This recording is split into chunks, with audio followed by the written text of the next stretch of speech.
Levantai, ó porta, as vossas cabeças, para que entre o Rei da Glória. Quem é esse? É o Rei da Glória. É para Ele. Glória a Jesus.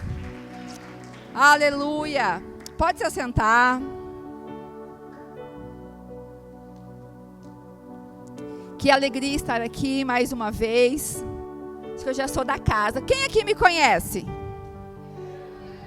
Quem não me conhece? Tem alguém? Boa noite, eu sou a profeta Tati, ou melhor, a Tati do Vini, do pastor Vini, da igreja Manancial também, só que é lá da Mata do Jacinto, da igreja apostólica Manancial, do apóstolo Palácio. Estou aqui debaixo da bênção do meu pastor. É sempre uma alegria o convite, quando o profeta Alex fala assim: Shalom, mulher de Deus, como que está a sua agenda? É uma alegria estar aqui com vocês. E eu perguntei para alguns irmãos como que está aqui, porque a última vez a gente veio, orou, profetizou. Aí ele falou assim: tá tudo bem, tá bem melhor do que outra vez. Eu falei: glória a Deus. E eu fui buscar o Senhor. O que Ele deseja falar com vocês? Ele tem um amor muito grande para essa igreja, tem um propósito. E um temor que tem no meu coração é nunca falar aquilo que está no meu coração. Nunca falar da minha alma. Nunca falar das minhas opiniões ou do que eu acho, mas do que o Senhor tem para nós. Porque nosso Deus é um Deus que surpreende, amém? E quando Ele envia um profeta, não é apenas sobre entregar uma palavra, porque isso todo mundo pode profetizar. A Bíblia fala que todos podem profetizar, então o dom de profecia não é restrito ao profeta, isso faz parte do chamado. O chamado de um profeta, na verdade, é trazer alinhamento. E eu sei que normalmente quando Deus me leva a algum lugar, Ele quer alinhar. Ele quer destravar algo. O meu DNA, eu não sou uma profeta do caos. Não é o meu DNA. Na verdade, na minha igreja, onde eu passo, as pessoas me chamam pela profeta da esperança. Porque Deus me levantou para levar esperança ao mundo que está sem esperança. Se você entrou aqui sem esperança, então seja ativado na sua esperança. Eu costumo dizer que não precisa ser profeta para revelar o pecado. Precisa ser profeta para revelar o ouro, o melhor da pessoa. Não precisa ser profeta para falar que o mundo está um caos. Precisa ser profeta para falar: haja ordem no caos. É isso que os profetas fazem. Eles liberam ordem no caos. E já de antemão, eu não sei como está a sua vida, mas eu quero liberar ordem sobre o caos. Ordem sobre a sua vida, esperança, alegria. Alegria, um novo tempo, um ânimo novo, amém? E que você possa celebrar a palavra. A neurociência, nós temos uma terapeuta aqui. A neurociência explica que o nosso corpo responde. Por que os heróis normalmente fazem assim, né? O super-herói faz assim, o super-homem. Ele estufa o peito. Por quê? Porque nós estamos em posição de receber. Se eu olho para baixo, eu me conecto com a terra. Mas se eu olho para o céu, eu me conecto com o Senhor, o Criador de todas as coisas. Então celebre a palavra. Honre aquilo que você vai estar recebendo. Quem honra, recebe. Não honra a minha pessoa, mas honra a palavra de Cristo. Eu costumo dizer: seja por inteiro. Você saiu da sua casa, a gente vem para adorar. Desligue de tudo lá fora. A palavra integridade significa inteiro. Nós precisamos ser inteiro. Quando você estiver aqui, esteja inteiro. Quando estiver na sua casa, esteja inteiro. Quando estiver com o seu marido, com a sua esposa, esteja inteiro. Porque é isso que o Senhor deseja de nós.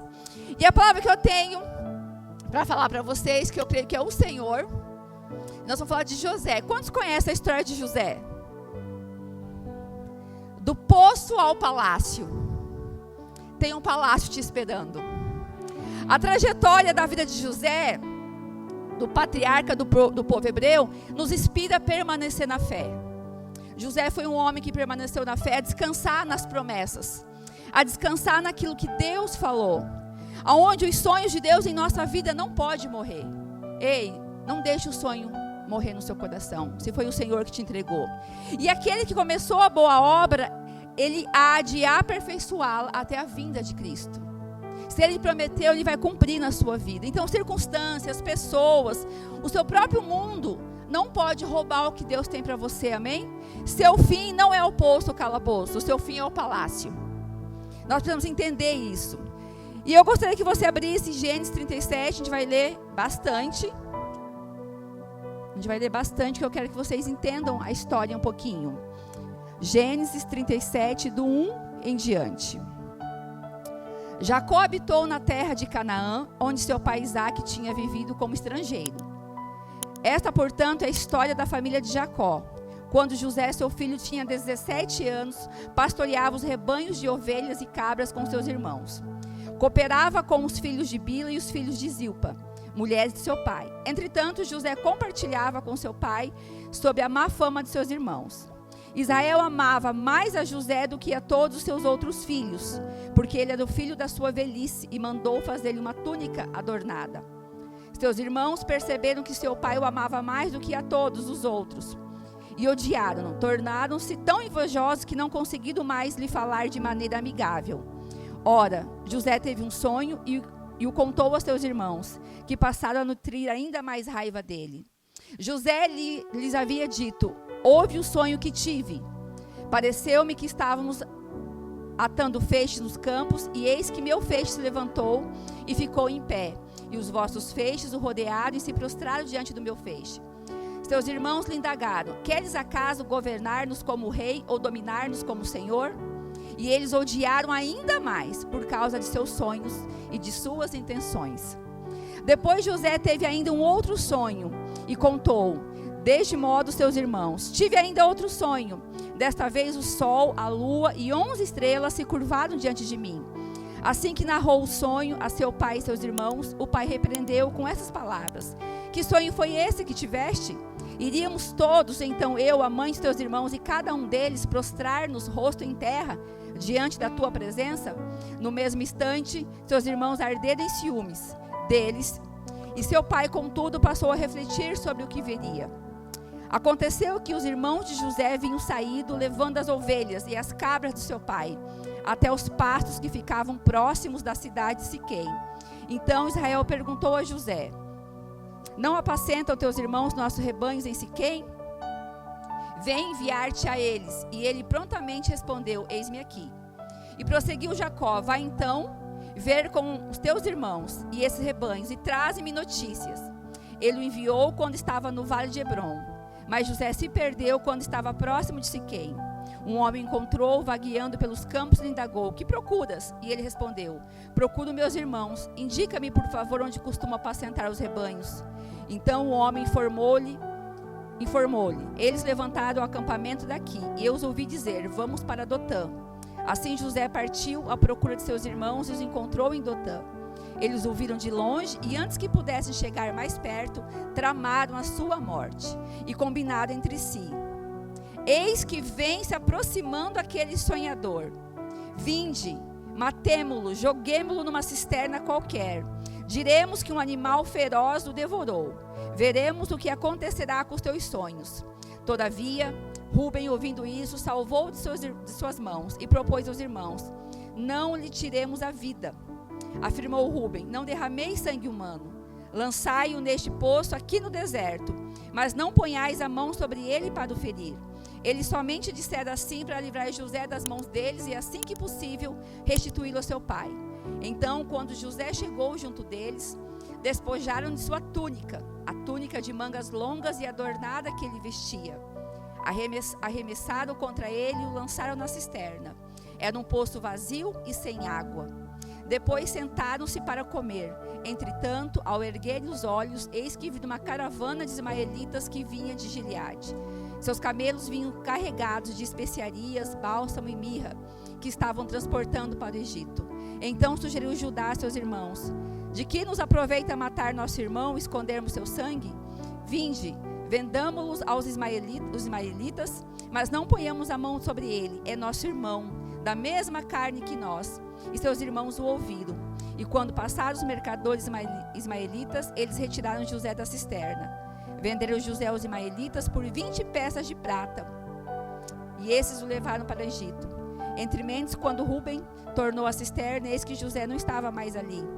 Então, enfurecido, rasgou suas vestes. E saindo ao encontro de seus irmãos, desabafou: o rapaz não está mais lá. E eu, aonde irei? Então eles degolaram um bode e ensoparam de sangue a túnica de José. E em seguida, mandaram entregar ao pai com este recado: eis o que encontramos. Vê se é ou não a túnica de teu filho. Jacó observou e afirmou: certamente é a túnica de meu filho. Um animal selvagem os esquartejou e o devorou. José foi trucidado. Indignado, José rasgou suas vestes, vestiu-se de pano de saco, conforme a tradição, e pranteou muitos dias por seu amado filho. Todos os seus filhos e filhas se achegaram para oferecer-lhe consolo. Contudo, ele recusou toda e qualquer consolação e declarou: não, é em luto que descerei ao Sheol para me encontrar com meu filho. E continuou a chorar a perda de seu filho, José. Enquanto isso, no Egito, os midianitas vendiam José a Potifar, oficial de Faraó e capitão da guarda imperial. Nós temos que... A leitura foi longa, mas nós precisamos aprender a ler a Bíblia. E ouvir a palavra, entender toda a história. E a história de José é uma das histórias que eu mais amo na Bíblia. E eu estava conversando esses dias com o CEO de um amigo meu, de uma multinacional, e ele é cristão, e ele fala que José é tido no mundo corporativo como um dos maiores cases de sucesso, de empreendedor, de empresário, de alguém que foi levantado para governar. Olha que unção linda que está sobre esse homem. Em Gênesis 37, nós lemos aqui que José foi chamado pelos irmãos como sonhador. Os irmãos desprezaram. Quantas vezes você foi desprezado por causa de um sonho? Né? E em Gênesis 49, nós não vamos ler, ele é chamado de frutífero. Em um momento ele é zombado, quando falam dele como sonhador. Em outro momento ele é chamado de frutífero, ou seja, o que começou com ataque, terminou como um decreto de bênção. É isso que nós temos que entender. O poço não foi o fim da história de José.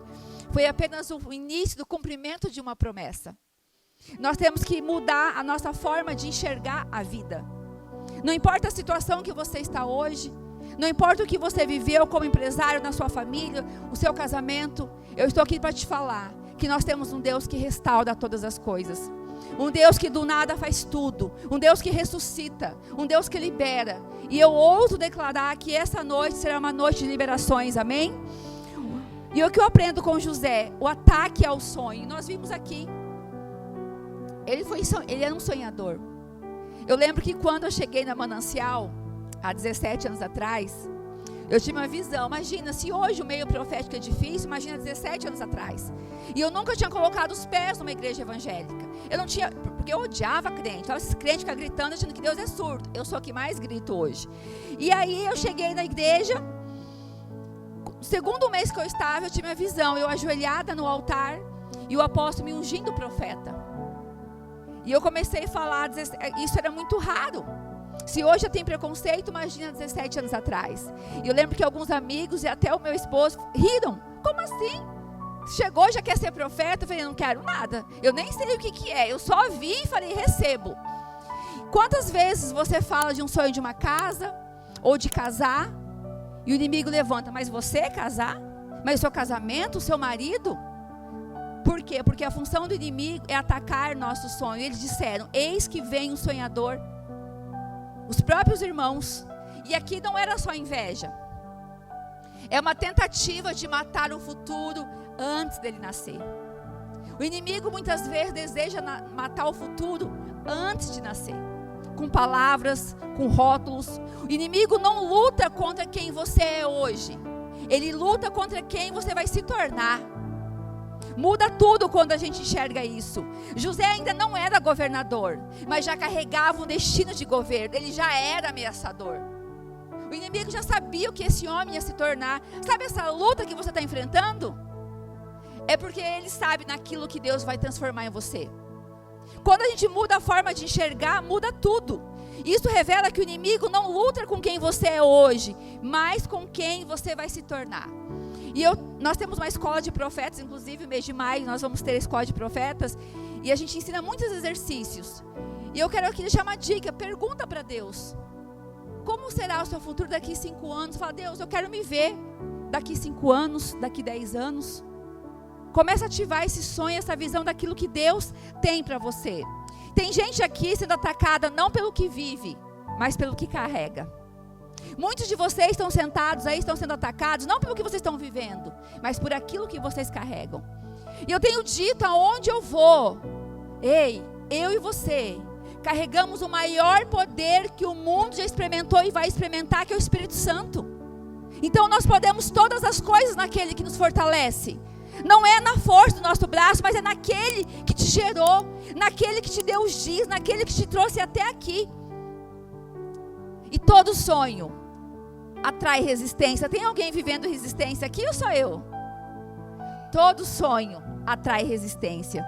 E o que eu aprendo mais com José, a segunda coisa, ele perdeu a túnica. A túnica era muito profética para ele. A túnica representava o favor do pai, representava a identidade, o diferenciava. Então, antes dele ir para o propósito, José perde a aparência do propósito. Os irmãos tinham ciúmes de José por conta da túnica, por conta daquilo que ele vestia. Ele perdeu aquilo que identificava exteriormente. Mas por quê? Porque Deus estava trabalhando as convicções internas de José, estava trabalhando na identidade. Deus permite que nós percamos, que a gente venha perder algumas coisas externas para desenvolver a convicção interna. Ah, profeta, como isso? Eu vivi na prática. Alguns sabem a minha história. Nós fomos empresários, tivemos uma empresa por 4 anos e a nossa empresa faliu. Ao primeiro momento era o fim, era o poço, acabou tudo, perdemos 3 carros, perdemos tudo. Mas era o cumprimento do meu chamado. Deus precisou tirar, porque aquilo não era o que Ele tinha para mim. Ficamos com uma dívida, muitos já sabem dessa história, ficamos com uma dívida no Simples, na Receita Federal, por anos. Mas eu tinha uma promessa. Muitas vezes eu subi envergonhada, como que eu vou pregar? Porque é isso que o inimigo faz, ele nos envergonha externamente. Só que eu tinha uma palavra. Quando o Senhor tirou a nossa loja, Ele falou assim: eu estou fechando um ciclo, porque até hoje eu realizei os teus sonhos, mas a partir de hoje é você que vai realizar os meus sonhos. E eu perseverei por anos naquele sonho. E Ele falou: eu vou cancelar a sua dívida.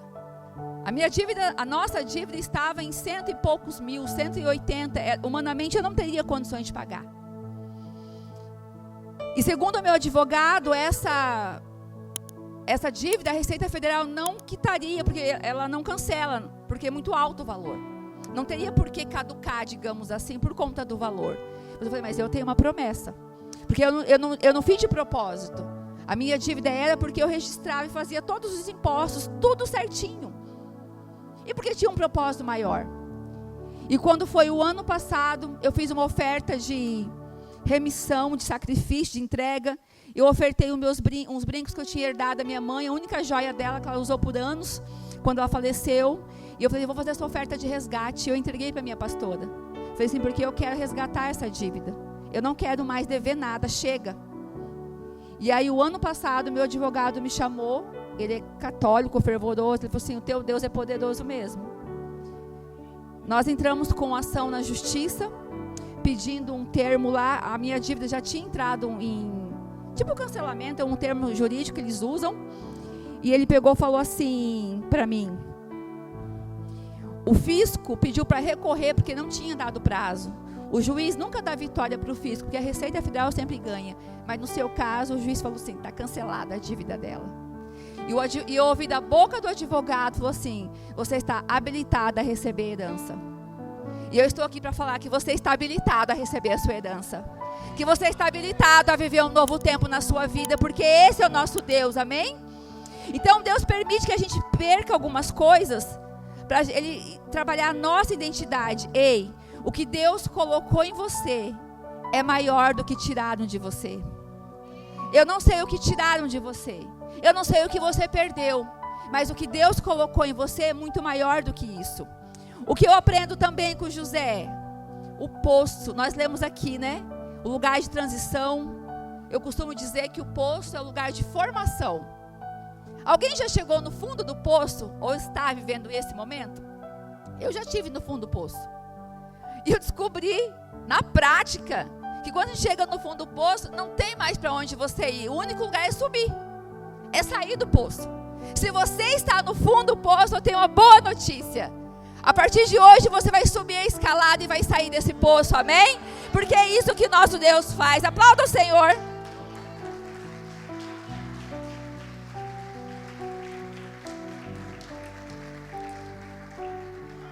Glória a Deus. E isso é muito forte quando eu leio essa passagem. Poço sem água, sem vida, sem saída, sem controle. José entrou no lugar onde, muitos vão se identificar, José entrou no lugar onde ninguém vê, ninguém ouve e ninguém socorre. Alguém identifica? Eu já tive nesse lugar. Ninguém ouve, ninguém vê, ninguém socorre, um silêncio só. Por quê? Porque o poço é o lugar onde Deus silencia as vozes externas para tratar estruturas internas. Deus silencia as vozes externas para que a gente possa ouvir a voz dele e curar o nosso interior, nos preparar para quando a bênção vir. Eu costumo dizer muito, né? Hoje em dia, o meio profético está muito prostituído, infelizmente. Os profetas usam as palavras para manipular as pessoas. E os profetas querem prender as pessoas para ele. Eu ensino muito isso na nossa escola, que o profeta é para levar a pessoa a se reconciliar com Cristo. Não ficar preso a uma palavra profética, não ficar dependente do que eu vou falar, mas sim do que Deus, porque a verdadeira palavra profética é a Bíblia. Essa é a verdadeira palavra profética. Mas quando Deus permite a gente viver algumas situações, é para que a gente possa lidar com a honra. Eu aprendi. Eu passei por todas as situações. E um dia Deus falou para mim assim, como profeta: você vai viver tudo aquilo que você profetiza, de ruim e de bom. Porque às vezes as pessoas olham os profetas e veem só a parte boa. Eu estou contando aqui e vou contar a parte boa. Mas muitos aqui já ouviram a história ruim. Eu precisei lidar com a desonra. Eu precisei lidar com o luto da minha mãe. Eu já vivi milagres de crianças ressuscitar no hospital. E de repente minha mãe não foi curada. A minha oração não foi respondida. A minha empresa faliu. Perdemos tudo. E de repente Deus falou assim: eu vou te levantar para liberar empresários e para orar para o empresário. Eu falei: mas com que autoridade se minha empresa faliu? Ele falou: porque você vai orar a partir da dor. Você esteve nesse lugar, então você sabe o que as pessoas estão sentindo. E ali Deus começou a tratar o meu orgulho. E eu fui muito desonrada. E o Deus falou assim: eu estou te ensinando a lidar com a desonra, para quando a honra vir, você não se perder. Eu estou te ensinando a lidar com a escassez, para quando a provisão, a abundância vir, você não se perder. Se você não se desviou na escassez, você não vai se desviar na abundância. Ali foi a minha experiência, ali foi o meu poço. Porque Deus estava tratando as minhas estruturas. E daquele momento, a falência da minha empresa em 2012, do luto da minha mãe em 2021, e das desonras que eu vivi no começo do ministério, nada mais me abala, porque a minha fé está firmada no Senhor. Porque a gente aprende a andar por aquilo que a gente ouve dele, e não por respostas. Eu ministrei sexta, nosso culto lá na igreja, sexta profética, sobre Elias. Elias ficou, quando ele orou pela chuva, ele mandou o moço 7 vezes. 7 vezes, e quando o moço falava assim: eu vejo uma pequena nuvem, Elias não se baseou na visão do moço, ele se viu no que Deus falou. Quando Deus falou com ele: vai Acabe, manda Acabe comer e beber, que eu estou mandando chuva no tempo de escassez. A realidade de Elias naquele momento era fome, deserto. Eu imagino que deveria ter muitas carcaças naquele deserto. E mesmo assim, Elias perseverou no som, porque a Bíblia diz que dentro dele ouvia um som abundante de chuva, mas não tinha chuva. E é isso que Deus colocou no meu coração, quando eu falei que eu sou profeta da esperança, que eu vim aqui para liberar o som de chuva. O som de chuva sobre a sua vida, ainda que você não veja a promessa. Eu estou liberando a promessa sobre a sua vida. O meu Deus suprirá todas as suas necessidades. Eu declaro, a hora que eu estava aqui no louvor, nós estamos em março, e Deus falou assim: de hoje, abril, até dezembro, 9 meses. Eu quero profetizar que nesses 9 meses você vai gerar, que em dezembro vai nascer algo novo na sua vida, algo novo no seu casamento, algo novo no seu ministério. Ei, é tempo de gerar. Eu estou diante de ventos proféticos, e você vai gerar algo novo. Você vai ser o Elias na sua casa, o Elias na sua empresa, o Elias nesse ministério. Quando a seca estiver em volta, você vai falar: eu ouço abundante chuva, o som. Porque nós vamos nos conectar. Queridos, o poço não é cova. Sabe o que ele falou para mim? O poço é o útero do seu destino. O poço é onde está tudo sendo gerado para que você viva esse destino glorioso. Dói demais. chorar. Eu estava conversando com a pastora, eu falei, como que está seu coração de mãe? Com a sua filha, eu perdi com a idade dela, 18 anos, eu falei, ai, meu coração, meu filho tem 20. Ai, eu acho que eu senti a dor dela. Mas por quê? Porque tem um palácio esperando. Tem uma história maior. Deus usa o isolamento para gerar transformação. E esse isolamento se torna uma ferramenta de transformação. E o oculto passa a ser um ambiente onde Deus prepara aquilo que será revelado. Deus está te preparando para aquilo que vai ser revelado. Em nome de Jesus. Em Gênesis 37, 25, nós aprendemos também. A Bíblia diz, eles comem enquanto eles sofrem. Olha a maldade dos irmãos. Imagina. Eles estavam comendo e bebendo enquanto o irmão estava sofrendo o próprio sangue. Tem muita gente comendo e bebendo e vendo o sofrimento, não tem? Quando o meu esposo perdeu o pai dele em 2012, no mesmo ano que a loja faliu, meu sogro faleceu, eu lembro que o luto faz isso. E ele se revoltou por um momento da dor do luto, que ele falava assim, eu estou aqui com a dor da morte do meu pai, o pai dele é o melhor amigo, e a igreja continua, as coisas continuam, todo mundo festando, todo mundo comendo, e eu aqui na minha dor. Eu falei, mas essa história é sua, não é das outras pessoas. O único que pode consolar é o Espírito Santo, porque nós esperamos do homem. O único que pode suprir todo o vazio na minha vida e na sua é o Senhor Jesus Cristo. Jesus significa Salvador. Ele é o único que pode salvar dos teus pecados. Ele é o único que pode salvar das dívidas. Ele é o único que pode salvar o seu casamento. Ele é o único que pode salvar o seu filho. Jesus é o único Salvador e Ele está disponível para você, em nome de Jesus. E isso revela algo doloroso. As pessoas vão te ferir e seguir a vida normalmente. Quem já teve essa indignação? Como que essa pessoa fez isso comigo? Está lá a nossa justiça. Nem todo mundo que te feriu vai reconhecer que te feriu. E eu tenho outra coisa para te dizer, que eu também aprendi. Cura não vem quando o outro pede perdão, vem quando Deus trata o seu coração. A gente fica esperando as pessoas pedirem perdão. O perdão é sobre ela, para ela se liberar. A cura vem quando Deus trata o seu coração. Tem um livro que eu indico muito, principalmente para pastor. Porque pastor passa umas, né, pastor? É só lá na nossa igreja que passa umas. E é Vencendo as Raízes. Não é Vencendo as Raízes da Intimidação. É Isca de Satanás. Quem já leu esse livro? John Bevere, ou Bevere, não sei como que fala. E ali fala de como vencer a ofensa. Ali eu aprendi.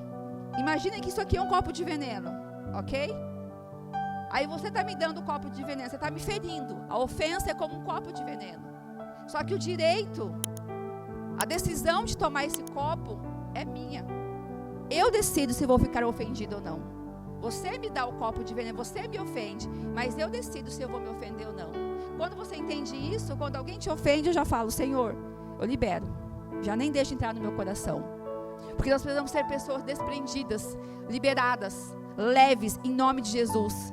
Você não pode permitir que a dor dos outros ou o que os outros fizeram com você defina o seu destino.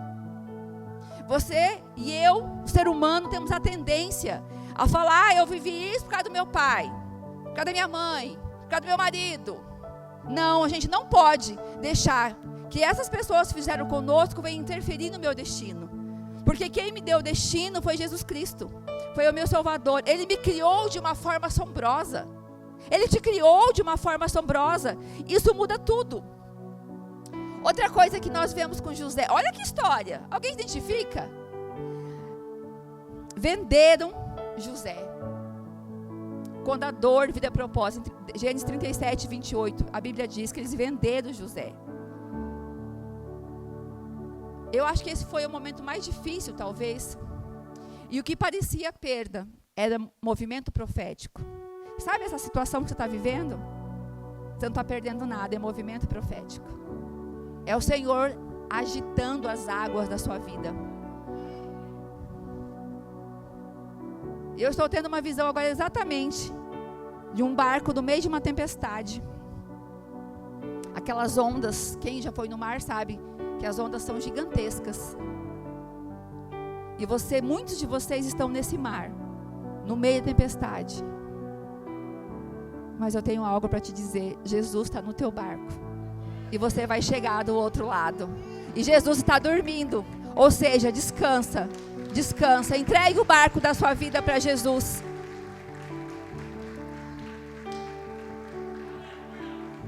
E nesse momento, a Bíblia diz que a caravana estava a caminho. A caravana do propósito. Deus já tinha preparado o transporte do propósito. Enquanto José ainda estava no poço, a caravana estava indo. Ele não estava vendo nada naquele poço. E olha quantas coisas estavam acontecendo fora do poço. A gente está no meio, no fundo do poço e não está vendo nada. Mas olha quantas coisas estão acontecendo. Por quê? O que eu aprendo com a vida de José? O céu nunca perde o controle da sua história. O céu não perdeu o controle da sua história. Você tem um Deus? Você acredita nesse Deus? Então a sua vida está nas mãos desse Senhor, amém? E o que parece traição pode ser direção de Deus. O que parece prejuízo, o que parece traição é propósito de Deus sobre a sua vida. Nós temos que aprender a ressignificar a nossa história. As minhas discípulas lá falam que elas têm até raiva quando vão conversar comigo, porque tudo eu falo. Vamos enxergar de outro lado, vamos enxergar de uma outra forma, vamos ver Deus nesse propósito, porque gente, eu acredito que a minha vida é de Senhor Jesus Cristo, eu rasgo a Bíblia e paro de pregar. Porque na hora do louvor nós falamos, tudo é teu. Aí Deus começa a mexer no tudo é teu, você fala, não Deus, mas isso é meu. É seu, é dele.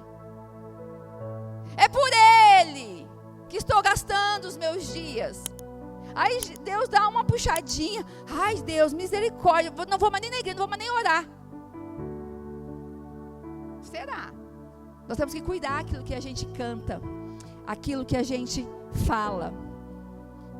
Em Gênesis 49 nós não lemos, nós vemos a melhor parte. Jacó libera uma palavra sobre José.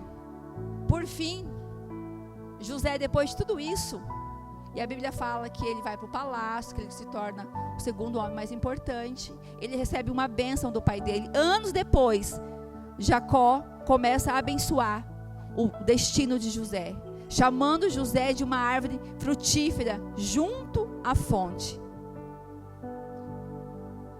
José não floresceu no poço, aos nossos olhos. Mas para Deus ele floresceu porque ele perseverou. José, aos nossos olhos, não floresceu na cadeia, na prisão, mas aos olhos do Senhor. Gente, ele foi esquecido até na cadeia, até na prisão. Ele entregou uma palavra, falaram que iam lembrar dele. Quem já foi esquecido?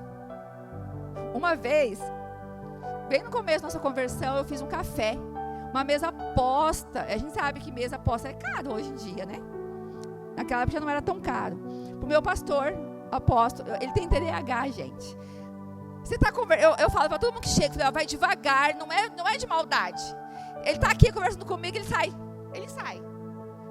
Eu já aprendi, falei, não converse com ele no final de culto, que ele não vai prestar atenção. Eu fiz a mesa posta, eu e meu esposo, uma mesa linda.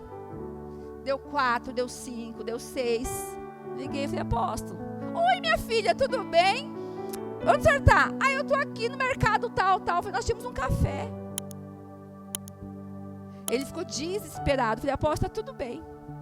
Está tudo bem. A gente faz a sua compra. Na hora, eu fiquei muito chateada. Como?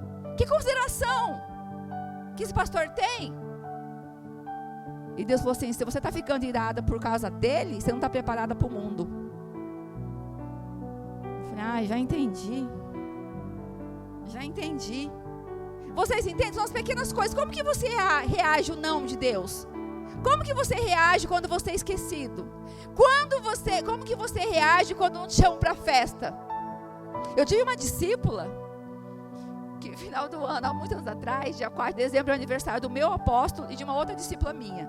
E foi bem no meio do Covid. Então a gente não podia se ver.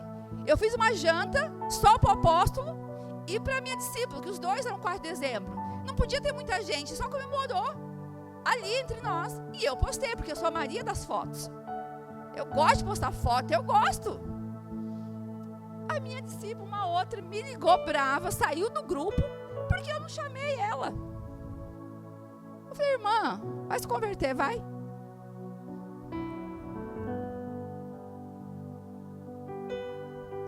Né? Muito bom, meu amor. Lá em casa, lá na nossa igreja, temos uma frase: honra não se cobre, espera chegar a sua vez. Nós temos a mania de esperar honra. Honra acontece. Honra não se cobra, espera chegar a sua vez. Depois que eu aprendi isso, ninguém cobra mais nada para mim. O dedinho, a veia profética vem que vem. Mas nós temos que entender. E está tudo bem. Se eu, não sei porque eu estou falando isso, não estava na minha pregação, mas está tudo bem. Se eu faço o aniversário do meu filho, talvez não vai dar para chamar todo mundo. E está tudo bem. Se a minha bispa, meus pastores fazem alguma coisa lá, está tudo bem não me chamarem. O nosso coração tem que ser leve, tem que ser um canal limpo. Pessoas bem resolvidas. E eu entendi que a honra não se cobra, espera chegar a vez.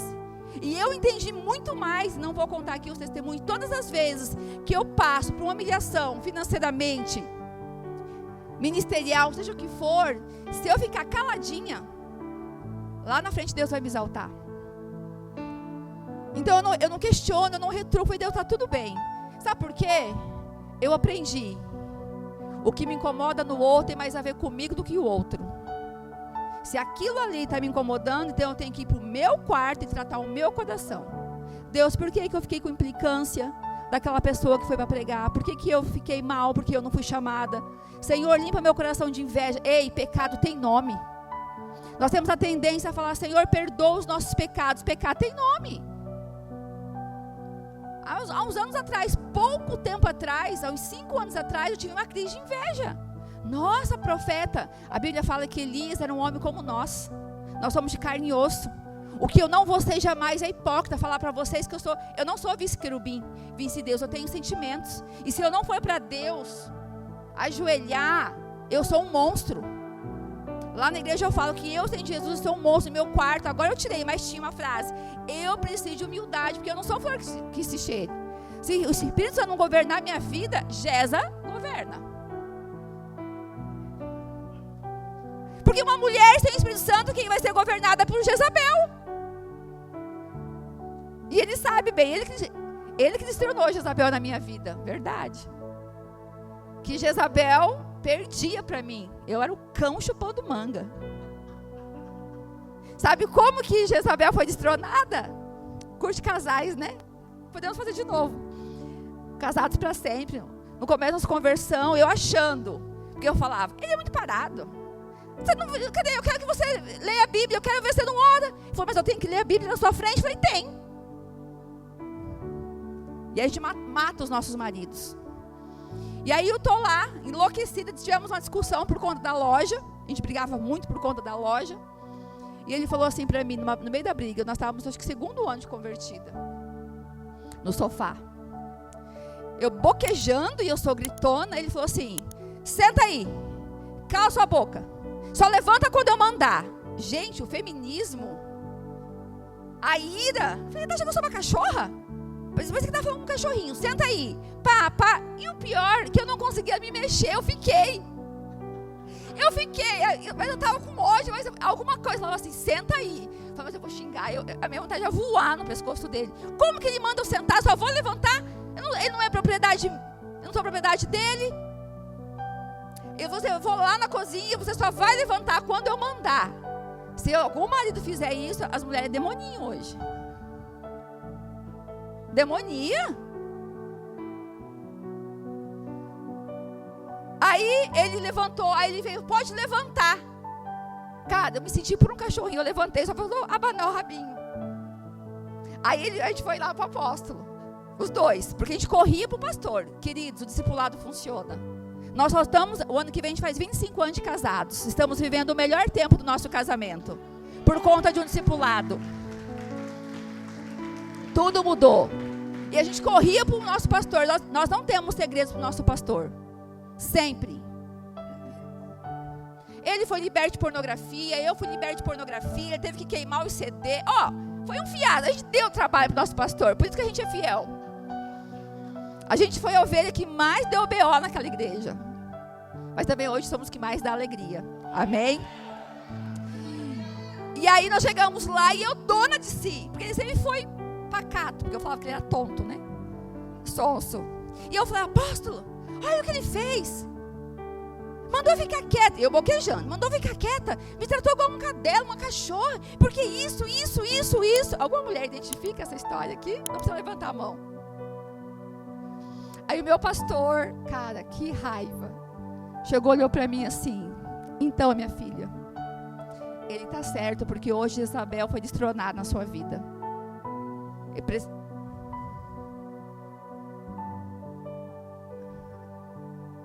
Ele me deu uma lição de moral.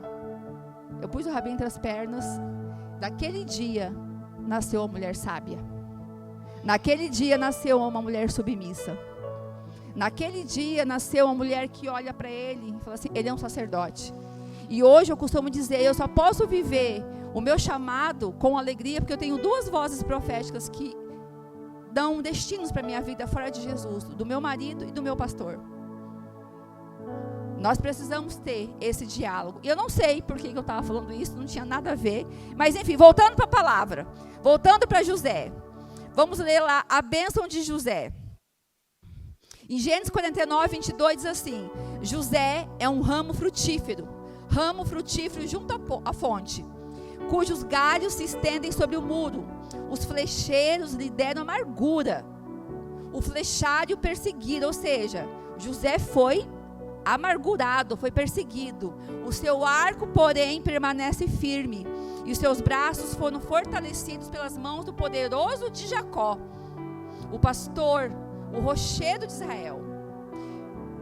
Pelo Deus de teu pai, o qual te ajudará, e pelo Todo-Poderoso, o qual te abençoará com bênçãos dos céus em cima, com bênçãos do abismo que jaz embaixo, com bênçãos de fartura e da fertilidade. As bênçãos de teu pai excederão as bênçãos de meus pais até o cume dos montes eternos. Elas estarão sobre a cabeça de José e sobre o alto da cabeça do que foi separado dos seus irmãos. E eu ouso declarar que esta bênção está sobre você nessa noite, amém? O que eu aprendo aqui, Jacó libera uma palavra sobre José. Jacó libera um testamento de palavras.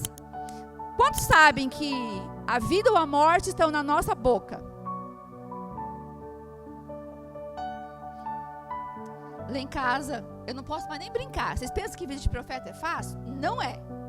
Na escola tem um tema que a gente fala assim, o profeta em sua casa. Porque eu entendi que lá em casa eu não sou profeta. Lá em casa eu sou esposa e mãe. Eu não posso usar o meu dom para manipular o meu marido, para manipular meu filho. O meu filho eu tenho que discipular e não usar o dom. Olha, se você fizer alguma coisa de errada, Deus vai me contar. Eu estou colocando medo no meu filho. Eu tenho que falar, filho, eu sou aqui, sou sua melhor amiga. Você pode contar tudo para mim. Só que eles têm isso. Às vezes eu brinco. Sabe o que eu falei esses dias? Ele fala assim, os dois. Mãe, a senhora não pode falar isso nem brincando. Às vezes eu vou dar um pito no meu filho. É porque você tal coisa. Mãe, a senhora é profeta, a senhora não pode falar assim. Falei, olha que gurizinho. Por quê? Porque eles já entenderam que a vida ou a morte estão na nossa boca. E José não recebeu apenas uma bênção, ele recebeu uma liberação de destino. E é isso que o Senhor falou para mim, você vai entregar lá não apenas a bênção de José, você vai entregar uma liberação de destino. Você crê? Por quê? Porque existem pessoas que são muito abençoadas. Estou terminando. Existem pessoas que são muito abençoadas, mas existem aquelas pessoas que carregam uma bênção que transborda. José carregava uma bênção que transbordava. A bênção não era só sobre ele.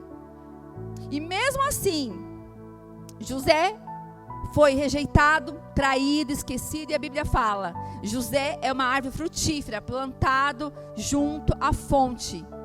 Mas mesmo assim, José não deixou de frutificar. E a expressão ramo frutífero significa filho da fertilidade, filho da abundância. Essa é a palavra que estava sobre José. O que eu aprendi com José? O seu ambiente não define a sua produtividade. A fonte que te sustenta é o Senhor. No poço, ou na prisão, ou no palácio, você vai frutificar. O lugar não define você. A Bíblia diz que ele estava plantado junto às fontes. Ele não estava em qualquer lugar. Você está junto às fontes?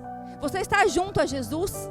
Porque quem está ligado à fonte, à palavra Jesus, produz fruto até o deserto. Muitas vezes nós oramos para sair do deserto. Nós tratamos o deserto como algo ruim, mas quem levou Jesus para o deserto foi o Espírito Santo. Deserto é onde Deus fala com a gente. Deserto é onde Deus brada, onde Ele libera algo sobre nós. Isaías fala, e eu tenho levado isso para mim. Muitas vezes nós oramos por algo, e para sair do deserto, Deus falou assim para mim através de Isaías, não me lembro o versículo, o capítulo. É tempo de transformar o deserto em manancial. Como que é o nome dessa igreja? Pegou? Então você tem poder para transformar o deserto em manancial, porque essa é a sua identidade. Você foi levantado para transformar o deserto da sua vida, da sua casa, do seu bairro, da sua região, porque a partir de você sai o manancial. É você, a fonte está em você. José floresce onde ninguém consegue florescer, no poço, na prisão. Você vai florescer onde ninguém consegue florescer. Por quê? Porque ele está enraizado em Deus e não nas circunstâncias. José estava enraizado na presença e não na realidade, não na parte do deserto. Ele floresce no Egito porque suas raízes estão em Deus. Você vai frutificar mesmo em terras hostis. Outra coisa que eu vejo na bênção de José: os galhos que ultrapassam limites. Os galhos de José se estendem sobre o muro. O que o muro representa? Limite, barreira, rejeição. Tudo isso que você está vivendo. Você entrou aqui enfrentando muitos limites, amém? Mas os teus galhos vão transpor esses limites a partir dessa noite. Porque Deus quer te abençoar. E nem os muros vão conseguir te parar em nome de Jesus. O que tentou te limitar vai fazer você transbordar para a direita, para a esquerda, para frente, para trás, para cima. Você é aquela pessoa que transborda em nome de Jesus. Você não nasceu para caber em lugares pequenos. Você nasceu para lugares grandes. Você nasceu para o extraordinário. E eu ouso falar que hoje é o seu dia de decidir passar além dos muros. Você vai romper essa muralha.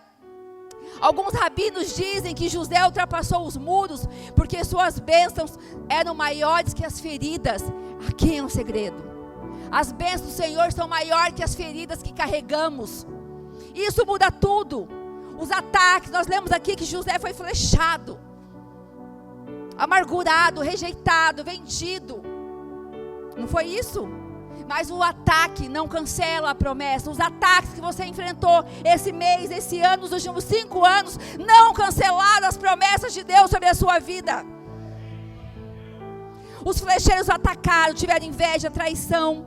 Mas a Bíblia diz: seu arco permaneceu firme, ele não perdeu a postura, ele não perdeu a fé, ele não perdeu a essência. Eu estou aqui, se o teu arco estava bambo, nessa noite o teu arco está ficando firme, porque o poderoso Jacó está sustentando o teu arco, sustentando os teus braços, sustentando o seu casamento, a sua vida, em nome de Jesus. Ser atacado, queridos, não é o problema é desistir. Mas a minha Bíblia diz que nós não somos daqueles que retrocedem.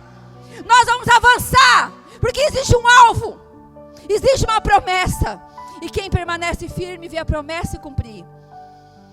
E o que eu aprendi no meu momento de poço: o projeto do inferno é fazer do homem ferido um homem amargurado.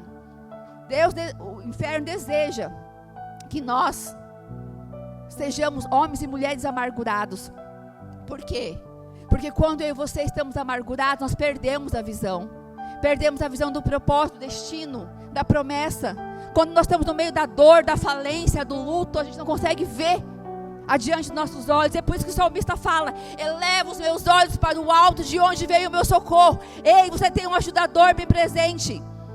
A Bíblia diz, nós lemos aqui, que a força vem de Deus. Em Salmos, põe aí para mim, Salmos 105, 17. Eu não sei que hora que eu comecei, quanto tempo eu tinha. Vocês me dão mais 10 minutos, é mentira, porque nunca é 10 minutos, né? Ah, então tá bom, meu amor. Salmo 105, então eu vou desacelerar. Agora até relaxei. Salmo 105, 17. Colocou aí pra mim? Põe 16. Chamou o fogo sobre a terra, quebrantou todo o sustento do povo. Põe o 17. mandou perante eles um homem, José, que foi vendido por escravo. Pode continuar. Cujos, olha o que a Bíblia fala em Salmos sobre José. Cujos pés apertado com grilhões e foi posto em ferros. Até o tempo em que chegou a sua palavra. A palavra do Senhor o provou. Mandou o rei e o fez soltar. O governador dos povos e o soltou. Aqui a gente vê que José sofreu, os grilhões, os ferros estavam prendendo José. O que eu aprendo aqui? José não foi vendido por escravo apenas, ele foi enviado por Jesus. Toda a história de José foi planejada por Jesus. Assim como Paulo não era prisioneiro de Nero, era prisioneiro de Cristo, José era prisioneiro de Cristo. José não era prisioneiro do Egito, do faraó, era de Cristo. O Senhor o enviou. A nossa história tem um propósito. E a Bíblia diz, pela força do poderoso Jacó, José não venceu, queridos, porque era forte. Ele venceu porque Deus era com ele. Ele venceu porque ele tinha uma palavra, a palavra o provou. E toda a história, eu te aconselho a ler a história de José. E eu poderia citar aqui quando a mulher de Potifar, Gesa, que devia ser o mapa do inferno, ficou nua diante dele. Devia ser o mapa do inferno, né? A Gesa. Pensa, você homem, pensa uma mulher, devia ser, sei lá, linda, fica nua. Aí o cabeção fala assim, ai profeta, que a carne é fraca. Eu falei, não, a carne é forte, porque ele venceu você. Só que a Bíblia fala que ele honrou o rei. Ele tinha temor. Ele não perdeu nenhum momento a sua essência. E toda a sua história, ele não se desviou, ele foi íntegro, ele foi fiel. Ele não se perdeu, ele não se vendeu na escassez, ele não murmurou. O José, ele reinou no poço, ele reinou na prisão. A Bíblia fala que ele tinha a chave da prisão. Todos confiavam nele. Olha que homem, que empreendedor. A Bíblia não fala que ele ganhou o faraó, ele influenciava o faraó. Por quê? Porque Deus o sustentava. E ele manteve o seu arco firme. E a bênção de José diz, bênçãos que vêm de todos os lados. Quem quer? Bênção de todos os lados. Eu quero profetizar que a bênção de José está sobre a sua vida. Bênção do céu, das profundezas, do seio da madre. José recebeu uma bênção completa. E eu estou aqui como profeta para te dizer que você está recebendo uma bênção completa dos céus, das profundezas, da terra, da família. Céus são bênçãos espirituais. Profundezas são as promessas. A terra é provisão. Ei, você vai ter provisão da sua terra e da família. Bênçãos geracionais. A tua geração será bendita. A tua geração já é bendita. E quando Deus decide abençoar, Ele não abençoa pela metade. É de cima, é de baixo, é do lado, é de todos os lados. Porque o nosso Deus é pleno. Ele é poderoso. Ele é o poderoso Jacó. Ele tem muito mais. Oh, aplauda o Senhor. Mas essa bênção não acaba. Estou toda arrepiada. Xerebalachore candalabalas. Xeriamanassore candalabalas. Xuriemanassore candalabalas. Horiemanachore candalabalas. Suriemanachere candalabalas. A fonte está jorrando. A fonte está jorrando. O deserto está se transformando em manancial. Hoje está acabando a esterilidade, a escassez. E eu estou vendo muito forte, ampla suficiência. Você vai entrar no modo ampla suficiência. E eu quero abrir um parênteses para um testemunho. Também não estava programado. Quando eu disse que a minha empresa faliu, e Deus falou assim, você vai orar para os outros empresários, vai ativar as riquezas, os milhões. Eu falei, dá para ativar primeiro em mim? Eu ativo o carro, mas e eu? E Deus falou, com você mais para frente. Mas eu não me movo pelas bênçãos, eu me movo pelo abençoador. E há uns anos atrás, eu não sei porque eu estou falando isso, o Senhor me disse, por que eu vou falar isso? Há uns anos atrás eu conheci um senhor em Campinas, numa pregação online, e eu comecei a orar por este homem, ele é bem de idade. Ele tem uma empresa lá, eu comecei a orar, a empresa dele falida, ele em crise com o filho dele foi para os Estados Unidos, não vinha para cá há 9 anos, eu comecei a interceder há 3 anos por ele, mais ou menos, 3, 4 anos. E um dia eu falei, seu fulano, chegou o tempo das liberações, o seu filho vai vir, vai ter restituição na sua casa, e eu estou liberando, no nome de Jesus, um apartamento, o senhor vai ganhar uma casa. Ele falou assim, é impossível, eu já tenho um apartamento, meu apartamento é pequenininho, mas estou bem, não preciso. Isso muitos anos atrás. O ano passado, ano retrasado, início do ano passado, ele me manda uma mensagem, falou, irmã, a sua palavra se cumpriu. Meu filho veio dos Estados Unidos, restituiu, pediu perdão para nós. A minha esposa estava em depressão por conta da falta do filho. A nossa família está em processo de restauração. Passou, aí mandou a foto. Passou uma semana, ele falou assim, e meu filho mandou escolher um apartamento, que ele me deu o apartamento. Passou um pouco, eu fui ano passado para São Paulo, como diz a pastora. Gente, eu gostei de viajar, eu descobri que eu nasci para o aeroporto, coisa boa é viajar. Aí eu estou lá em São Paulo, estava eu e a apóstola Márcia, ele falou assim, vocês podem almoçar comigo? Eu falei, posso. Quando eu fui almoçar com ele, nós almoçamos, você pode ir comigo no apartamento? Eu queria que a senhora orasse e conhecesse o apartamento. Afinal de contas, foi a liberação. Queridos, quando eu fui, pensa no apartamento, num sonho, na Vila Leopoldina, lá em São Paulo. E aí eu comecei a orar, um por andar, elevador particular. E a hora que eu estou saindo, ele bem humildezinho, muito parecia meu avô, de joelho, orando, grato pelo que Deus tinha feito. Ele falou assim, isso não é para me gloriar, é para ativar a sua fé que Deus faz. Ele estava falido, ele não tinha condições. Ele falou assim, irmã, eu não contei para a senhora quanto que custou esse apartamento. Eu falei, não, nem interessa. Ele falou, então, esse apartamento custou 3 milhões.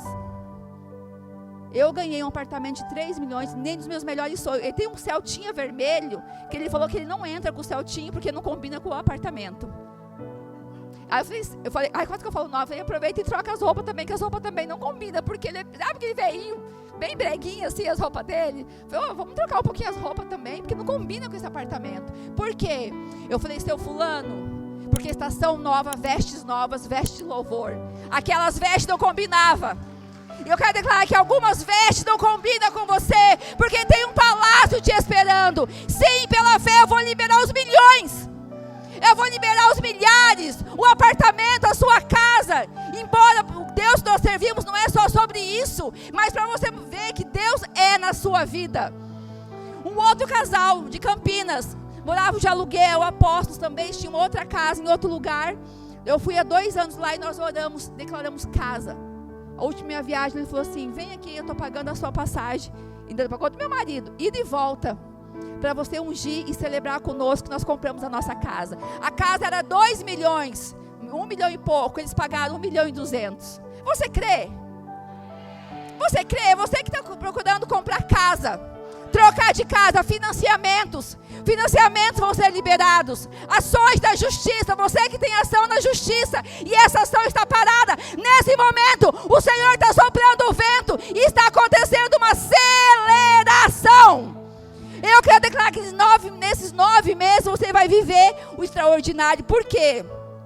A Bíblia diz, que a bênção de José sobre Jacó, que permaneçam sobre eles, sobre a cabeça de José, a bênção. O Senhor tem uma bênção que permanece. A bênção do Senhor a partir de hoje vai permanecer. Você não vai ganhar aqui e perder ali na frente. Você não vai andar mais em círculos. Vocês estão sendo libertos de um labirinto de dívidas. Sabe por quê? Essa viagem, é a Raquel, né? Eu sempre confundo. Essa viagem que a Raquel foi, está destravando as missões para você. Está destravando o manto missionário que está sobre essa igreja. A ida dela é a chave. E vocês precisam prosperar para enviar missionários, para irem também. Eu estou aqui como profeta para ampliar a sua mente. Conforme a sua fé vai ser o seu futuro. Eu tenho vivido o sobrenatural. Por quê? Porque eu criei numa palavra. Não é uma bênção momentânea, é uma bênção permanente. José não viveu picos. Sabe aquele crente gangorra? Um dia eu estou em cima, um dia eu estou embaixo. Um dia eu estou em cima, um dia eu estou embaixo. A música até acompanhou.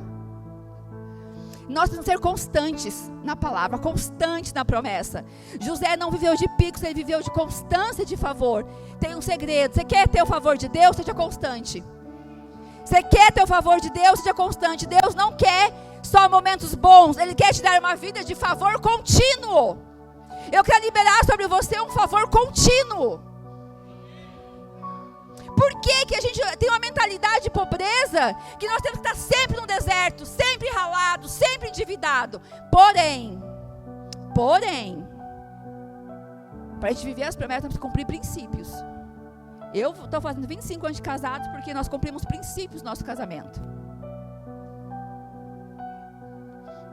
Pornografia, adultério, palavrões, é uma vida de santidade. O que desata a nossa vida financeira são os dízimos, são as ofertas. E o que eu aprendo? José foi rejeitado pelos irmãos. Quem já foi rejeitado? Quem já foi usado, vendido? Quem já sentiu injustiçado? Quem já sentiu esquecido? Mas José terminou governando, prosperando e salvando vidas, e assim será com você, porque quem tem a bênção de Deus pode até passar pelo vale, mas não termina, e é tempo de sair do vale da escassez, da depressão, do luto, do choro. Declare assim comigo: eu não dependo do ambiente, eu dependo da fonte. Os muros não vão me parar. Eu vou ultrapassar. Os ataques não cancelam o que Deus já liberou. E põe a mão na sua cabeça e diz assim: a bênção que está sobre mim não é temporária, é permanente.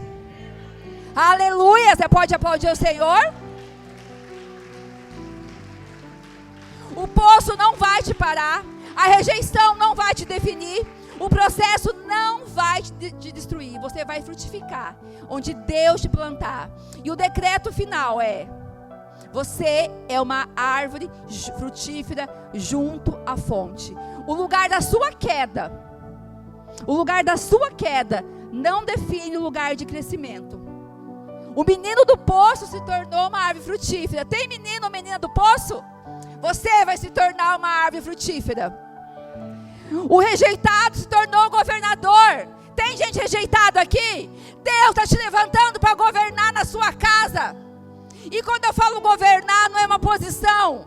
Se você é uma faxineira, você pode governar lá. Se você é um acadêmico, você governa na faculdade. Se você é um estudante, você governa no ensino médio. Aonde você for, você está habilitado a governar. O vendido se tornou provedor.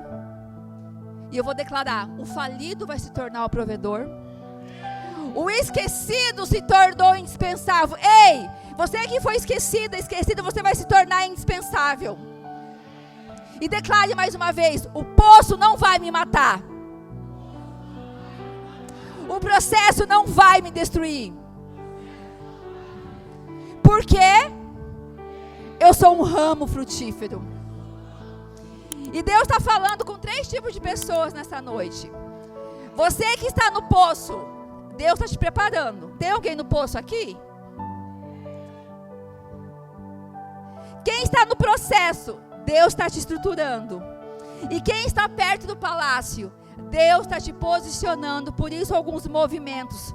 Queridos, o que eu aprendo com José? José não tinha dom para ser escravo. Ele foi o melhor escravo e se tornou chefe na casa de Potifar. José não tinha vocação para ser prisioneiro. Ele foi o melhor prisioneiro e se tornou chefe da prisão. Se o desafio é grandioso, seja o melhor naquilo que você está fazendo. Seja excelente, porque José foi excelente. E eu ouso declarar que eu estou diante de uma geração de Josés. Que se levantem os Josés. José abriu todos os celeiros. José foi para o palácio e ele tinha, no momento de crise, toda a fortuna. Os celeiros estavam cheios e ele alimentou a multidão. E eu quero declarar que os teus celeiros estão sendo cheios para alimentar uma multidão. Nós somos a geração chamada por Deus para administrar os celeiros. Nós temos uma causa. Deus só vai te prosperar se você tiver uma causa. Por que você quer enriquecer? Por que você quer trocar de calça e quando o irmão pede carona você torce o nariz? Por que você quer uma casa maior se a casa pequena você não honra, não limpa? Por quê? Por que a gente quer se a gente não honra aquilo que a gente tem? Nós temos que ser fiel naquilo. Por quê?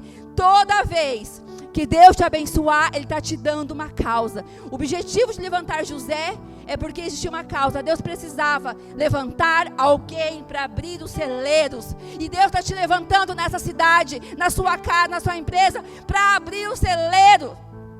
Você vai ser promovido, o teu nome vai ser soprado em nome de Jesus. E eu te convido a ficar de pé. Quantos recebem essa palavra? Quantos entendem que essa noite Deus está marcando um tempo? Deus está marcando uma estação.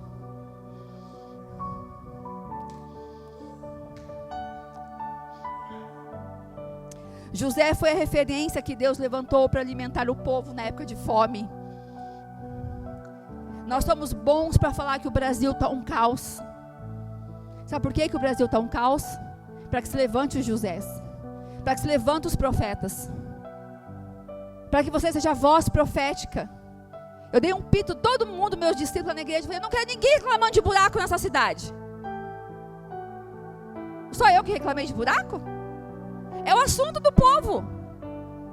E todas as vezes, eu concordando ou não concordando, todas as vezes que eu passo por um buraco, eu abençoo a prefeitura de Campo Grande, eu abençoo a minha cidade. Eu falo, na minha rua não. Na esquina da nossa rua, tinha uma boca de fumo. Eu moro na Estrela do Sul, do outro lado da cidade. E era peba, maloqueiro, gente assim que era complicado passar ali. E nós oramos 1 ano. Eu dou uma ordem, essa boca vai embora. Essa boca tem que sair daqui. Tem profeta nessa rua. Tem filho de Deus nessa rua. Tem gente que ora. E parecia que não, quanto eu mais orava, mais o negócio ficava feio. Quando foi esse final de ano, eu falei, Deus, tudo novo. Quando foi o final do ano, a casa foi vendida, reformaram toda a casa. Acabou a boca de fumo, acabou a confusão. Por quê? Porque Deus quer usar a sua voz profética para te trazer vida. E eu te convido a começar a orar em línguas agora. Deixa eu amarrar minha blusa que eu me empolguei. Vai orando em línguas aí.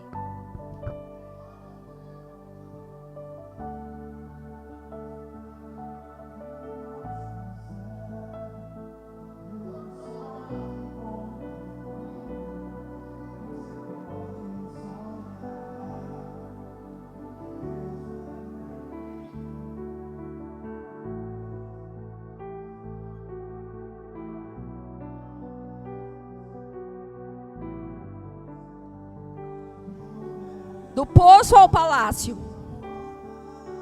Comece a olhar para a sua trajetória.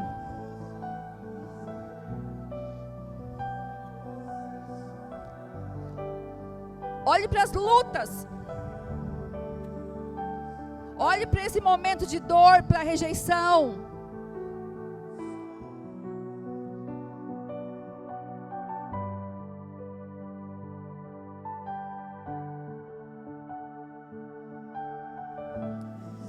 Continue orando.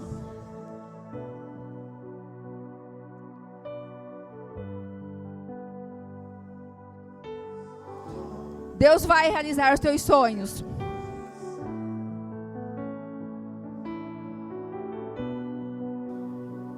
Xerebalassuri candalabalas. Surebalassori candalabalas. Chorebalas.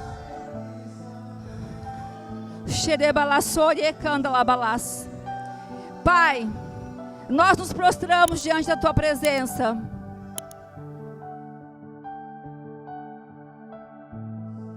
E eu me coloco de joelho por esta causa, por esta igreja.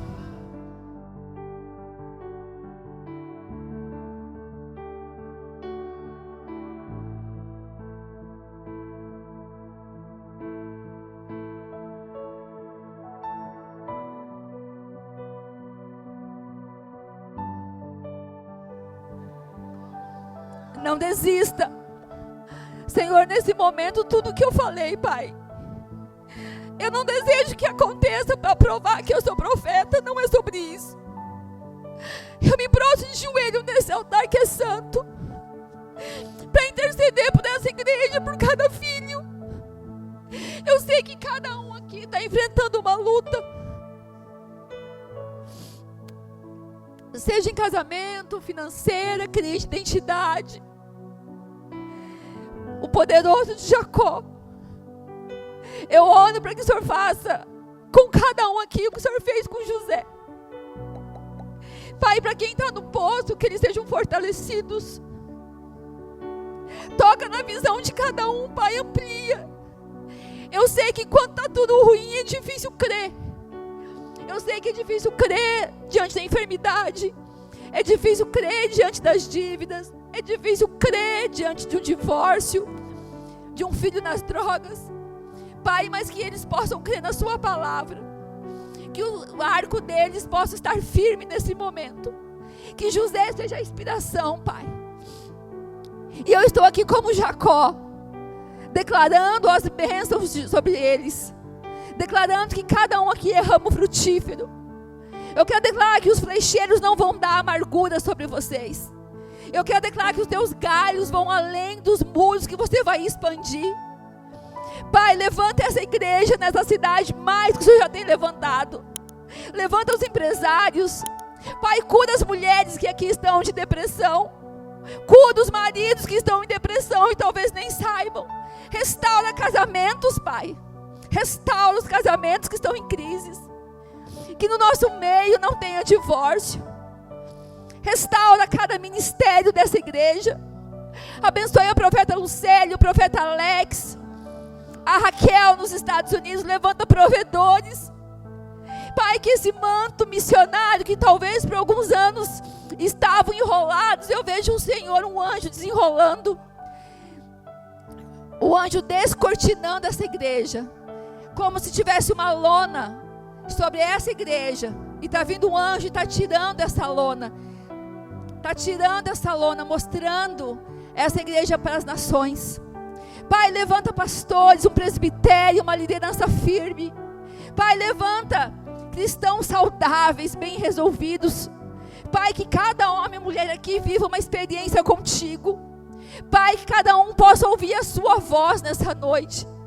Pai, que eles não venham olhar para mim como profeta, porque de mim mesmo eu não tenho nada para entregar.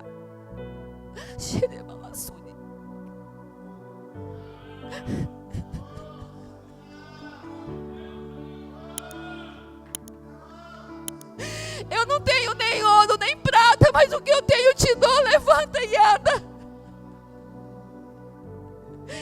Que você viva os melhores 9 meses da sua vida, que você realmente possa gerar algo novo. Que venha um vinho novo de ânimo sobre você. Você que fala, eu não estou entendendo nada, eu não estou acreditando nisso, eu não consigo crer. Não tem problema. Tomé também não cria. E ele foi sincero, seja sincero. Deus, eu não consigo crer. Espírito Santo, mostra para cada filho teu a mentira que eles estão acreditando. Talvez você entrou aqui acreditando numa mentira, que você é um derrotado, que você é um fracassado, que você vai repetir a história da sua mãe, do seu pai, que você não tem jeito, que você é burro. Talvez você entrou aqui com muitos rótulos. Pede para Deus te mostrar qual é a mentira que você está acreditando. Fala assim: Espírito Santo, me mostra qual é a mentira que eu estou acreditando. Eu estou te ensinando a ouvir a Deus. Pode ser que você veja, pode ser que você não veja nada, está tudo bem. Mas pergunte: Deus ou Jesus, eu não sei qual que você se relaciona, qual é a mentira que eu estou acreditando sobre mim? Que você não é capaz, que você é insuficiente, que você vai viver doente, vai viver enferma, vai viver com dores, que o seu casamento não tem jeito,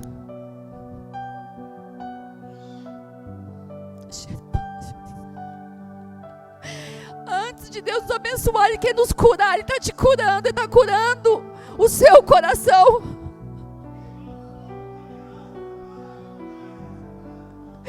E Ele está passando no nosso meio, Ele está te curando, não sou eu.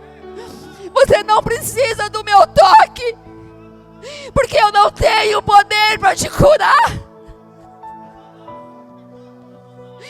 Só Jesus cura, só Ele liberta. Receba o toque do teu Pai aí onde você está.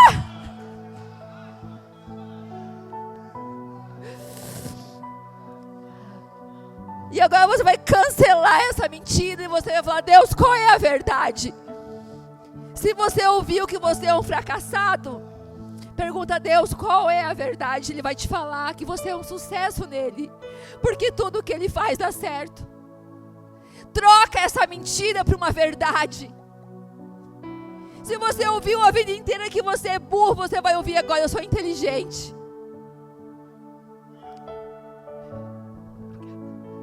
Se você ouviu que você era falido, que você está repetindo a história do seu pai, não, você é próspero. Se você ouviu que você é depressivo, ansioso, não, você tem paz.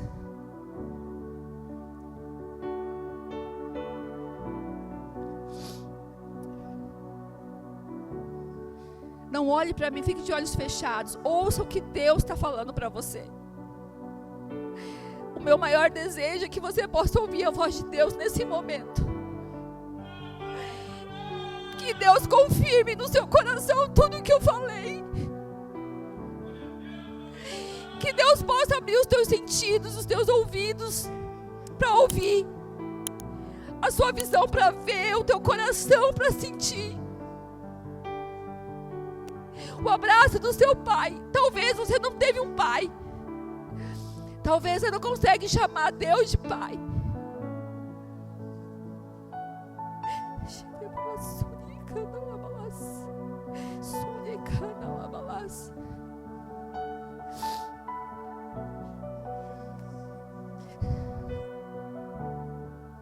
Sinta, não tenha pressa de sair da presença, queridos.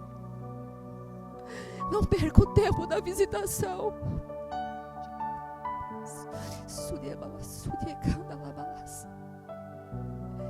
Eu estou com você nesse poço, minha filha. A caravana do propósito está passando. Eu estou te adornando, porque existe um palácio te esperando. Eu estou com você nesse processo. Você falou: Deus, por que eu não ouço a sua voz? Por que Deus está em silêncio?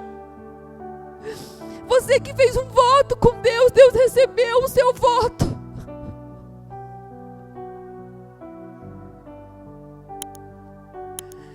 Ele não te abandonou. Ele está te curando, Ele está curando as suas emoções. Todo sentimento de rejeição, de abandono, de não pertencimento, que sempre te falta algo, Ele está preenchendo o seu coração todo vazio. Do abraço do pai, do colo da mãe que não teve, Ele está te pondo no colo nesse momento. Ele está restaurando a sua identidade. Ele não está preocupado com o que você faz, Ele está preocupado em quem você é e naquilo que você vai se tornar. Ele não te ama pelo que você faz, Ele te ama pelo que você é. Ele está colocando esse manto de paternidade, todo sentimento de orfandade.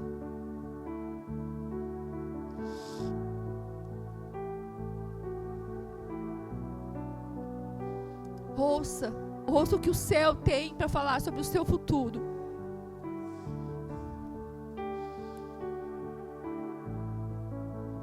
O Senhor está te dando a chave do celeiro.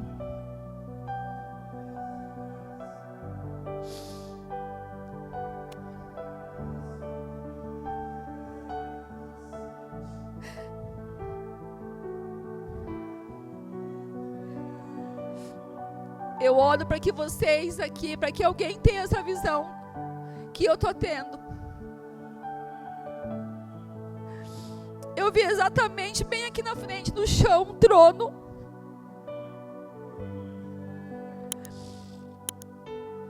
Eu creio que Jesus está sentado, não dá para mim ver, eu só vejo a coroa. Em cada corredor eu vejo anjos, anjos de cura. Anjos de cura. Curando você de toda enxaqueca. Curando você de cistos. De toda e qualquer enfermidade.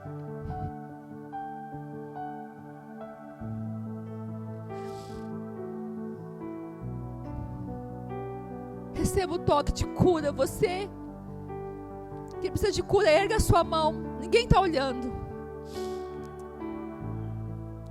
Senhor, toca cada um que aqui está. Salva cada um de todas as enfermidades. Agora está vindo. Gente, é muito claro na minha cabeça. Vocês vão achar que é como que eu estou vendo. Agora eu estou vendo uma outra leva, digamos, uma outra equipe de anjos. Eles estão todos de marrom. Tipo aqueles padres franciscanos, bem simples, com um cordão marrom. Eles estão com aqueles sacos de estopas. Eu sei que esses anjos são os anjos da sala do tesouro. Eles estão trazendo a provisão, um novo tempo sobre vocês.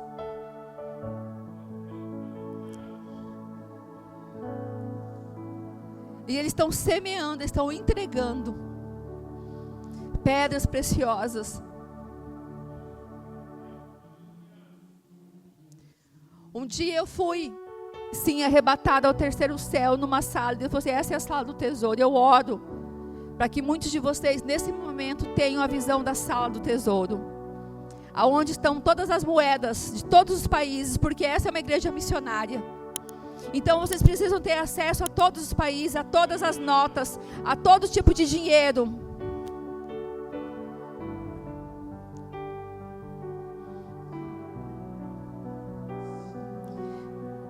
Começa a se ver daqui 5 anos agora.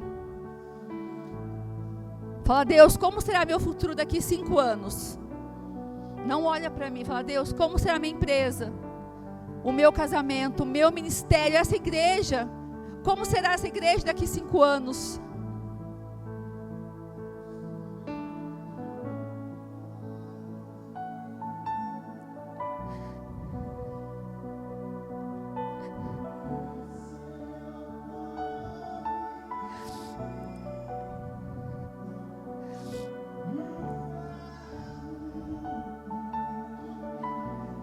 Eu estou olhando para cada um. E eu não consigo parar de chorar, porque eu estou sentindo o amor de Deus por vocês.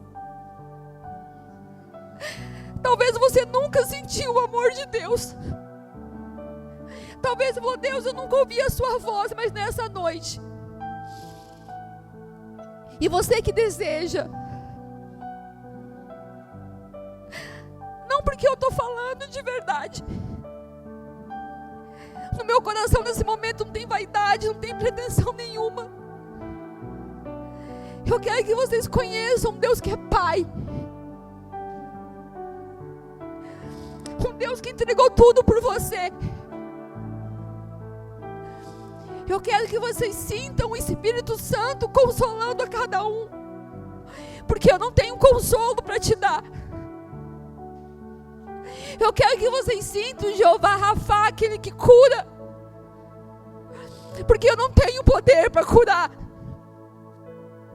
Eu quero que vocês conheçam o Jeová Jirê. Porque eu não tenho poder para prosperar vocês. Mas o meu Salvador, o meu Criador, o meu Rei, o meu Senhor, o sol da justiça, a estrela da manhã, o verbo que se fez carne, o pão da vida, aquele que é o caminho, que é a verdade, aquilo que tudo pode, aquele que soprou o fôlego de vida, aquele que te livrou do acidente, aquele que te livrou do parto, aquele que te livrou do aborto, aquele que te livrou da morte, aquele que te livrou das drogas, do divórcio, da depressão. É sobre Ele que eu prego, é sobre Ele, não é nada sobre mim, é tudo sobre Ele, e Ele está disponível. E eu te convido a sair do seu lugar e falar: Deus, eu quero um toque diferente. Quantos querem um toque diferente? Quantos querem viver algo com Deus, não esse evangelho raso? Ei, igreja Manancial, eu estou aqui com o profeta para te dizer que o raso não te serve mais, que é tempo de profundidade. Quantos querem mergulhar? Então o rio do Senhor está aqui, e eu garanto que se você mergulhar nesse rio, você nunca mais será o mesmo, porque eu estou aqui para falar com Deus que cura, que liberta, que salva, que restaura, que pode mudar a sua vida, que pode restaurar a sua identidade. Não, eu não quero encher o altar para foto, eu não quero isso nessa noite. Eu quero que você conheça o meu Pai. O rio de Deus está aqui. Você que deseja uma cura, você que deseja conhecer mais desse Deus,